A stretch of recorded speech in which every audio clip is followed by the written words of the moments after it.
ಅಧ್ಯಾಯ 11 ಶ್ಲೋಕ 5. ಭಗವಾನುವಾಚ ಪಶ್ಯ ಮೇ ಪಾರ್ಥ ರೂಪಾಣಿ ಶತಶೋತ ಸಹಸ್ರಶಃ ನಾನಾವಿಧಾನಿ ದಿವ್ಯಾನಿ ನಾನಾ ವರ್ಣಕೃತಿನಿ ಚ. ಈ ಶ್ಲೋಕದ ಅನುವಾದ: ನೋಡು ಪಾರ್ಥ, ನನ್ನ ರೂಪಗಳನ್ನು ನೂರಾರು ಸಾವಿರಾರು ಬಗೆ ಬಗೆಯವು, ಒಳೆಯುವಂಥವು, ಹಲವು ಬಣ್ಣ ಆಕಾರದವು. ಈ ಶ್ಲೋಕದ ಭಾವಾರ್ಥ: ನಿನ್ನ ರೂಪವನ್ನು ತೋರು ಎಂದು ಅರ್ಜುನ ಏಕವಚನದಲ್ಲಿ ಕೇಳಿದರೆ, ಕೃಷ್ಣ ಬಹುವಚನದಲ್ಲಿ ಹೇಳುತ್ತಾನೆ, ನೋಡು ನನ್ನ ರೂಪಗಳನ್ನು ಎಂದು. ಭಗವಂತನ ಎಲ್ಲ ರೂಪಗಳು ಒಂದೇ. ಮೂಲ ರೂಪಕ್ಕೂ ಅವತಾರ ರೂಪಕ್ಕೂ ಭೇದವಿಲ್ಲ. ನೀನು ಹಿಂದೆಂದೂ ಕಾಣದ ಅತ್ಯದ್ಭುತವಾದ ನನ್ನ ನೂರಾರು ಸಾವಿರಾರು ಬಗೆ ಬಗೆಯ ಒಳೆಯುವಂತಹ ಹಲವು ಬಣ್ಣ ಮತ್ತು ಆಕಾರದ ರೂಪಗಳನ್ನು ನೋಡು ಎಂದು ಕೃಷ್ಣ ಅರ್ಜುನನಿಗೆ ಹೇಳುತ್ತಾನೆ. ಇಲ್ಲಿ ಕೃಷ್ಣ ಅರ್ಜುನನನ್ನು ಪಾರ್ಥ ಎಂದು ಸಂಬೋಧಿಸಿದ್ದಾನೆ. ನಿಜವಾದ ವೇದಾರ್ಥ ತಿಳಿದು ವೇದಾರ್ಥಭೂತನಾದ ಭಗವಂತನೆಡೆಗೆ ಪಯಣ ಹೊರಟವರು ಪಾರ್ಥರು. ಶ್ಲೋಕ 6. ಪಶ್ಯಾದಿತ್ಯಾನ್ ವಸೂನ್ ರುದ್ರಾನ್ ಅಶ್ವಿನೌ ಮರುತಸ್ತತಾ ಬಹೂನ್ಯಾದೃಷ್ಟಪೂರ್ವಾಣಿ ಪಶ್ಯಾಶ್ಚರ್ಯಾಣಿ ಭಾರತ. ಈ ಶ್ಲೋಕದ ಅನುವಾದ: ನೋಡು ಆದಿತ್ಯರನ್ನು, ವಸುಗಳನ್ನು, ರುದ್ರರನ್ನು, ಅಶ್ವಿಗಳನ್ನು ಮತ್ತು ಮರುತ್ತುಗಳನ್ನು. ಓ ಭಾರತ, ನೋಡು ಹಿಂದೆಂದೂ ಕಂಡಿರದ ಹಲವು ಅಚ್ಚರಿಗಳನ್ನು. ಈ ಶ್ಲೋಕದ ಭಾವಾರ್ಥ: ಜಗತ್ತಿನಲ್ಲಿರುವ ಎಲ್ಲ ಆದಿತ್ಯರು, ಅಂದರೆ ದ್ವಾದಶಾದಿತ್ಯರು, ವಸುಗಳು, ಅಷ್ಟವಸುಗಳು, ರುದ್ರರು, ಏಕಾದಶ ರುದ್ರರು, ಅಶ್ವಿಗಳು 2, ಮರುತ್ತುಗಳು 49, ಎಲ್ಲರನ್ನು ನೋಡು. ನೀನು ಹಿಂದೆಂದೂ ಕಂಡು ಕೇಳರಿಯದ ಅತ್ಯದ್ಭುತ ಅಚ್ಚರಿಯನ್ನು ನೋಡು ಎನ್ನುತ್ತಾನೆ ಕೃಷ್ಣ. ಇಲ್ಲಿ ಕೃಷ್ಣ ಅರ್ಜುನನನ್ನು ಭಾರತ ಎಂದು ಸಂಬೋಧಿಸಿದ್ದಾನೆ. ಐತರೇಯ ಬ್ರಾಹ್ಮಣದಲ್ಲಿ ವಾಯುರ್ವಾವ ಪರತಃ ಎನ್ನುವ ಒಂದು ಮಾತಿದೆ. ಸದಾ ಭಗವಂತನಲ್ಲಿ ನಿರತನಾದ ವಾಯುದೇವರಿಗೆ ಭರತ ಎಂದು ಹೆಸರು. ಆದ್ದರಿಂದ ಇಲ್ಲಿ ಭಾರತ ಎಂದರೆ ಭೀಮನ ತಮ್ಮ ಎನ್ನುವ ಅರ್ಥವನ್ನು ಕೊಡುತ್ತದೆ. ಅಂದರೆ ಸದಾ ಭಗವಂತನಿಗೆ ಅತಿ ಹತ್ತಿರವಿರುವ ಹನುಮಂತ ಅಥವಾ ಪ್ರಾಣತತ್ವದ ಉಪಾಸನೆ ಭಗವಂತನನ್ನು ತಿಳಿಯುವ ಸುಲಭ ಸಾಧನ. ಶ್ಲೋಕ 7. ಏಕಸ್ತಂ ಜಗತ್ಕೃಷ್ಣಂ ಪಶ್ಚಾದ್ಯಾಸ ಚರಾಚರಂ ಮಮ ದೇಹೇ ಗುಡಾಕೇಶ ಯಚ್ಚಾನ್ಯದೃಷ್ಟುಮಿಚ್ಛಸಿ.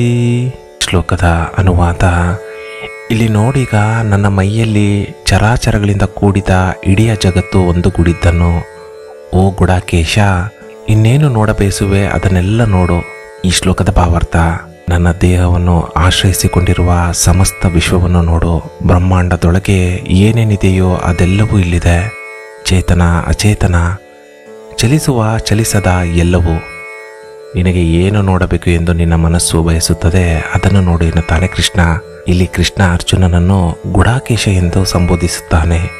ಅಜ್ಞಾನ, ಆಲಸ್ಯ ಮತ್ತು ನಿದ್ದೆಯನ್ನು ಗೆದ್ದವ ಗುಡಾಕೇಶ. ಇಲ್ಲಿ ಒಂದೊಂದು ಶ್ಲೋಕದಲ್ಲಿ ಒಂದೊಂದು ವಿಶೇಷಣ ಬಳಸಿದ್ದಾರೆ. ಈ ವಿಶೇಷಣದ ಹಿಂದೆ ಇರುವ ಅರ್ಥವನ್ನು ನೋಡಿದಾಗ ತಿಳಿಯುವುದೇನೆಂದರೆ, ನಮಗೆ ಭಗವಂತ ತಿಳಿಯಬೇಕಾದರೆ ನಾವು ಕೂಡ ಪಾರ್ಥ, ಭಾರತ, ಗುಡಾಕೇಶರಾಗಬೇಕು ಎನ್ನುವುದು. ವೇದಾರ್ಥ ತಿಳಿದು ವೇದಾರ್ಥಭೂತನಾದ ಭಗವಂತನೆಡೆಗೆ ಪಯಣ. ಪ್ರಾಣತತ್ವದ ಉಪಾಸನೆ. ಅಜ್ಞಾನ, ಆಲಸ್ಯ ಗೆದ್ದು ಭಗವಂತನ ಚಿಂತನೆ ಮಾಡಿದಾಗ ಆ ಭಗವಂತನ ರೂಪ ನಮಗೆ ತಿಳಿದೀತು. ಶ್ಲೋಕ 8. ನತು ಮಾಂ ಶಕ್ಯತೆ ದ್ರಷ್ಟು ಮನೇನೈವ ಸ್ವಚಕ್ಷುಷ ದಿವ್ಯಂ ದದಾಮಿ ತೇ ಚಕ್ಷುಃ ಪಶ್ಯ ಮೇ ಯೋಗಮೈಶ್ವರಂ. ಈ ಶ್ಲೋಕದ ಅನುವಾದ: ಆದರೆ ನಿನ್ನ ಈ ಹೊರಗಣ್ಣಿನಿಂದಲೇ ನೋಡಲಾರೆ ನನ್ನನ್ನು. ನೀಡುತ್ತೇನೆ ನಿನಗೆ ದಿವ್ಯದ ಒಳಗಣ್ಣು. ನೋಡು ಜಗವನಾಳುವ ನನ್ನವಳನ್ನು. ಈ ಶ್ಲೋಕದ ಭಾವಾರ್ಥ: ಭಗವಂತನ ರೂಪವನ್ನು ನಮ್ಮ ಹೊರಗಣ್ಣಿನಿಂದ ಕಾಣಲು ಸಾಧ್ಯವಿಲ್ಲ. ಸ್ವರೂಪಭೂತನಾದ ಆ ಭಗವಂತನನ್ನು ನಾವು ನಮ್ಮ ಸ್ವರೂಪಭೂತವಾದ ಕಣ್ಣಿನಿಂದ ಮಾತ್ರ ನೋಡಲು ಸಾಧ್ಯ. ಇಲ್ಲಿ ಕೃಷ್ಣ ಅರ್ಜುನನಿಗೆ ಆತನ ಸ್ವರೂಪಭೂತವಾದ ಕಣ್ಣಿನಿಂದ ಸರ್ವಸಮರ್ಥ ಭಗವಂತನನ್ನು ನೋಡುವ ಸೌಭಾಗ್ಯವನ್ನು ಕರುಣಿಸುತ್ತಾನೆ. ಶ್ಲೋಕ 9. ಸಂಜಯ ಉವಾಚ ಏವ ಮುಕ್ತ್ವಾ ತತೋ ರಾಜನ್ ಮಹಾಯೋಗೇಶ್ವರೋ ಹರಿಃ ದರ್ಶಯಾಮಾಸ ಪಾರ್ಥಾಯ ಪರಮಂ ರೂಪಮೈಶ್ವರಂ. ಈ ಶ್ಲೋಕದ ಅನುವಾದ: ಅರಸನೇ, ಹಿರಿಯ ಶಕ್ತಿಗಳ ಒಡೆಯನಾದ ಹರಿ ಹೀಗೆ ನುಡಿದು ಅರ್ಜುನನಿಗೆ ತೋರಿಸಿದನು ಜಗವನಾಳುವ ಹಿರಿಯ ರೂಪವನ್ನು. ಈ ಶ್ಲೋಕದ ಅನುವಾದ: ಅರಸನೇ, ಹಿರಿಯ ಶಕ್ತಿಗಳ ಒಡೆಯನಾದ ಹರಿ ಹೀಗೆ ನುಡಿದು ಅರ್ಜುನನಿಗೆ ತೋರಿಸಿದನು ಜಗವನಾಳುವ ಹಿರಿಯ ರೂಪವನ್ನು. ಈ ಶ್ಲೋಕದ ಭಾವಾರ್ಥ: ವ್ಯಾಸರಿಂದ ದಿವ್ಯ ದೃಷ್ಟಿ ಪಡೆದು ಯುದ್ಧರಂಗದಲ್ಲಿ ನಡೆಯುತ್ತಿರುವ ಘಟನೆಗಳ ವಿವರಣೆಯನ್ನು ಧೃತರಾಷ್ಟ್ರನಿಗೆ ಕೊಡುತ್ತಿರುವ ಸಂಜಯ ಕೂಡ ಭಗವಂತನ ವಿಶ್ವರೂಪವನ್ನು ಕಾಣುತ್ತಾನೆ. ಆತ ಧೃತರಾಷ್ಟ್ರನಲ್ಲಿ ಹೇಳುತ್ತಾನೆ: ಓ ರಾಜನ್, ಈ ರೀತಿ ಹೇಳಿ ಮಹಾಯೋಗೇಶ್ವರ ಹರಿಯು ತನ್ನ ಹಿರಿಯ ರೂಪವನ್ನು ತೋರಿದನು ಎಂದು. ಇಲ್ಲಿ ಬಳಕೆಯಾಗಿರುವ ತತಃ ಅನ್ನುವ ಪದ ಈ ಶ್ಲೋಕದಲ್ಲಿ ವಿಶೇಷ ಅರ್ಥವನ್ನು ಕೊಡುತ್ತದೆ. ಅರ್ಜುನನು ದಿವ್ಯ ದೃಷ್ಟಿ ಸಂಪನ್ನನಾದ್ದರಿಂದ, ದಿವ್ಯ ರೂಪ ದರ್ಶನ ನೋಡುವ ಅಧಿಕಾರ ಸಂಪನ್ನನಾದ್ದರಿಂದ ಎಲ್ಲ ಕಡೆ ತುಂಬಿರುವ ಭಗವಂತ ತನ್ನ ವಿಶ್ವರೂಪವನ್ನು ಆತನಿಗೆ ತೋರಿದ ಎನ್ನುವ ಭಾವವನ್ನು ಈ ಪದ ಕೊಡುತ್ತದೆ. ಬ್ರಹ್ಮಾದಿ ಸರ್ವ ದೇವತೆಗಳಿಗೂ ಒಡೆಯನಾದ ಭಗವಂತನನ್ನು ಸಂಜಯ ಇಲ್ಲಿ ಮಹಾಯೋಗೇಶ್ವರ ಎಂದು ಸಂಬೋಧಿಸಿದ್ದಾನೆ. ಇಲ್ಲಿ ಬಳಸಿರುವ ಅರಿಹಿ ಎನ್ನುವ ಪದ ಭಗವಂತನ ಸರ್ವಗತ ತತ್ವವನ್ನು ವಿವರಿಸುವ ಪದ. ಯಾರು ಯಾವ ದೇವತಾ ಮುಖದಲ್ಲಿ ಆಹುತಿ ಕೊಟ್ಟರೂ ಅದನ್ನು ಮೊದಲು ಪಡೆಯುವ ಭಗವಂತ ಅರಿಹಿ. ಮುಂದಿನ ಶ್ಲೋಕದಲ್ಲಿ ಸಂಜಯ ತಾನು ಕಂಡ ಭಗವಂತನ ವಿಶ್ವರೂಪದ ವರ್ಣನೆ ಮಾಡುತ್ತಾನೆ. ಶ್ಲೋಕ 10 ಮತ್ತು ಶ್ಲೋಕ 11. ಅನೇಕ ವಕ್ತ್ರ ನಯನಂ ಅನೇಕಾದ್ಭುತ ದರ್ಶನಂ ಅನೇಕ ದಿವ್ಯಾಭರಣಂ ದಿವ್ಯಾನೇಕೋದ್ಯತಾಯುಧಂ. ಶ್ಲೋಕ 11. ದಿವ್ಯಮಾಲ್ಯಾಂಬರಧರಂ ದಿವ್ಯಗಂಧಾನುಲೇಪನಂ ಸರ್ವಾಶ್ಚರ್ಯಮಯಂ ದೇವಂ ಮನತಂ ವಿಶ್ವತೋಮುಖಂ. ಈ ಶ್ಲೋಕಗಳ ಅನುವಾದ: ಎಣಿಕೆ ಇರದ ಬಾಯಿ ಕಣ್ಣುಗಳ ರೂಪ, ಎಣಿಕೆ ಇರದ ಅಚ್ಚರಿಯ ನೋಟಗಳ ರೂಪ, ಎಣಿಕೆ ಇರದ ಚಲುವಾಭರಣಗಳ ರೂಪ, ಎಣಿಕೆ ಇರದ ಒಳೆಯುವ ಆಯುಧಗಳನ್ನು ಮೇಲೆ ತೀಡಿದ ರೂಪ, ಒಳೆವ ಊದಂಡೆಗಳನ್ನಿಟ್ಟ ಉಡಿಗೆಗಳ ತೊಟ್ಟ ರೂಪ, ಒಳೆವ ಗಂಧ ಬಳಿದ ರೂಪ, ಎಲ್ಲ ಅಚ್ಚರಿಗಳ ಸೆಲೆ, ಎಲ್ಲೆಡೆಯೂ ತುಂಬಿ ತುದಿಯಿರದ ರೂಪ. ಈ ಶ್ಲೋಕಗಳ ಭಾವಾರ್ಥ: ಕೃಷ್ಣ ನಮ್ಮೆಲ್ಲರಂತೆ ಮನುಷ್ಯರ ಆಕಾರದಲ್ಲಿ ಕಾಣಿಸಿಕೊಳ್ಳುತ್ತಿದ್ದ. ಆದರೆ ಆ ಕ್ಷಣದಲ್ಲಿ ಎಲ್ಲಿ ನೋಡಿದರಲ್ಲಿ ಕೃಷ್ಣನ ಮುಖ. ಅಲ್ಲಿ ಸೇರಿರುವ ಪ್ರತಿಯೊಂದು ಜೀವಿಯ ಒಳಗೆ ಹೊರಗೆ ಎಲ್ಲೆಲ್ಲೂ ಕೇವಲ ಕೃಷ್ಣನ ಮುಖ ಕಾಣುತ್ತಿದೆ. ಸಂಜಯನಿಗೆ ಅಲ್ಲಿ ಆನೆ, ಕುದುರೆ, ಸೈನಿಕರು ಕಾಣಿಸಲಿಲ್ಲ. ಬದಲಿಗೆ ಎಲ್ಲೆಡೆ ಎಲ್ಲರೊಳಗೆ ತುಂಬಿರುವ ಆ ಭಗವಂತ ಕಾಣಿಸಿಕೊಂಡ. ಭಗವಂತನ ಈ ರೂಪವನ್ನು ವರ್ಣಿಸುವುದು ಅಸಾಧ್ಯ. ಇದನ್ನು ಕೇವಲ ನೋಡಿ ಅನುಭವಿಸಬೇಕು. ಅದೊಂದು ಅಚ್ಚರಿ.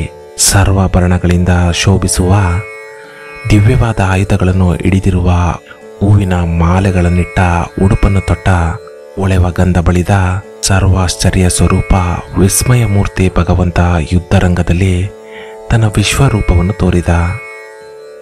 ಶ್ಲೋಕ 12. ದಿವಿ ಸೂರ್ಯ ಸಹಸ್ರಸ್ಯ ಭವೇದ್ ಯುಗಪದುತ್ತಿತ ಯದಿ ಭಾಸದೃಶಿ ಸಾ ಸ್ಯಾದ್ ಭಾಸಸ್ತಸ್ಯ ಮಹಾತ್ಮನಃ. ಈ ಶ್ಲೋಕದ ಅನುವಾದ: ಸಾವಿರ ಸೂರ್ಯರು ಒಮ್ಮೆಲೆ ಮುಗಿಲಲ್ಲಿ ಮೂಡಿ ಬಂದರೆ ಅಂತ ಬೆಳಕು ಆ ಮಹಾತ್ಮನ ಬೆಳಕಿಗೆ ಸರಿಗಟ್ಟಿದೇನೋ. ಈ ಶ್ಲೋಕದ ಭಾವಾರ್ಥ: ಸಂಜಯ ಹೇಳುತ್ತಾನೆ, ಸಾವಿರಾರು ಸೂರ್ಯರು ಆಕಾಶದಲ್ಲಿ ಒಮ್ಮೆಗೆ ಉದಯಿಸಿದರೆ ಎಷ್ಟು ಪ್ರಕಾಶಮಾನವಾಗಿರುತ್ತಾರೋ ಅಂತಹ ಪ್ರಕಾಶಮಾನನಾಗಿ ಭಗವಂತ ಕಾಣಿಸಿದ ಎಂದು. ಯೋಗಿಗಳಿಗೆ ಭಗವಂತ ಒಳಗಣ್ಣಿನಲ್ಲಿ 1000 ಸೂರ್ಯರು ಏಕಕಾಲದಲ್ಲಿ ಉದಯಿಸಿದರೆ ಎಷ್ಟು ಪ್ರಖರವಾಗಿರುತ್ತದೋ ಅಷ್ಟು ಪ್ರಖರವಾಗಿ ಕಾಣಿಸುತ್ತಾನೆ. ಆದರೆ ಚಂದ್ರಾಂಶುವಾದ ಭಗವಂತ ಅಷ್ಟೇ ತಂಪು ಮತ್ತು ಆಹ್ಲಾದಮಯ. ಭಗವಂತ ಸೂರ್ಯನಂತೆ ಪ್ರಖರ, ಆದರೆ ಚಂದ್ರನಂತೆ ತಂಪು. ಇಷ್ಟು ಪ್ರಕಾಶಮಾನನಾಗಿರುವ ಭಗವಂತನ ರೂಪವನ್ನು ಯಾರೂ ಎಂದೆಂದೂ ತಮ್ಮ ಹೊರಗಣ್ಣಿನಿಂದ ಕಾಣಲು ಸಾಧ್ಯವಿಲ್ಲ. ಶ್ಲೋಕ 13. ತತ್ರೈಕಸ್ತಂ ಜಗತ್ಕೃತ್ಸ್ನಂ ಪ್ರವಿಭಕ್ತಮನೇಕದಾ ಅಪಶ್ಯದ್ದೇವದೇವಸ್ಯ ಶರೀರೇ ಪಾಂಡವಸ್ತದಾ. ಈ ಶ್ಲೋಕದ ಅನುವಾದ: ಅರ್ಜುನ ಕಂಡನಾಗ ಬಗೆ ಬಗೆಯಿಂದ ವಿಂಗಡಗೊಂಡ ಇಡೀ ಪೊಡವಿಯಲ್ಲಿ ದೇವದೇವನ ಮೈಯಲ್ಲಿ ಒಂದುಗೂಡಿದ್ದನು. ಈ ಶ್ಲೋಕದ ಭಾವಾರ್ಥ: ಭಗವಂತ ಅರ್ಜುನನಿಗೆ ರಣರಂಗದಲ್ಲಿ ತೋರಿದ ವಿಶ್ವರೂಪ ತುಂಬ ವಿಶಿಷ್ಟವಾದದ್ದು. ಮಧ್ವಾಚಾರ್ಯರು ಹೇಳುವಂತೆ ಅರ್ಜುನನಿಗೆ ವಿಶ್ವರೂಪ ದರ್ಶನವಾದಾಗ ಪ್ರಪಂಚದಲ್ಲಿ ಭಗವಂತನ ವಿಶ್ವರೂಪ ದರ್ಶನ ಕಾಣುವ ಅರ್ಹತೆ ಉಳ್ಳ ಎಲ್ಲರಿಗೂ ಈ ದರ್ಶನವಾಗಿತ್ತು. 3 ಲೋಕದಲ್ಲಿರುವ ಅರ್ಹತೆ ಉಳ್ಳ ಸಮಸ್ತ ಜೀವಿಗಳಿಗೂ ಭಗವಂತನ ಈ ವಿಶೇಷ ದರ್ಶನವಾಗಿದೆ ಎನ್ನುವ ಮಾತು ಮುಂದೆ ಈ ಅಧ್ಯಾಯದಲ್ಲಿ ಬರುತ್ತದೆ. ಅರ್ಜುನನಿಗೆ ಇಲ್ಲಿ ಕಾಣಿಸಿದ್ದು ಕೇವಲ ಎಲ್ಲೆಡೆ ತುಂಬಿರುವ ಭಗವಂತ ಮಾತ್ರವಲ್ಲ, ಆತನೊಳಗೆ ತುಂಬಿರುವ ಪ್ರಪಂಚ ಕೂಡ. ಇಲ್ಲಿ ಭಗವಂತನೊಳಗೆ ವಿಶ್ವವನ್ನು ಕಾಣುವುದು ಅಂದರೆ ಧ್ಯಾನದಲ್ಲಿ ಪರಮಾತ್ಮನನ್ನು, ಆತನಿಂದ ಸೃಷ್ಟವಾದ ಸೃಷ್ಟಿಯನ್ನು ಕಂಡಂತೆ.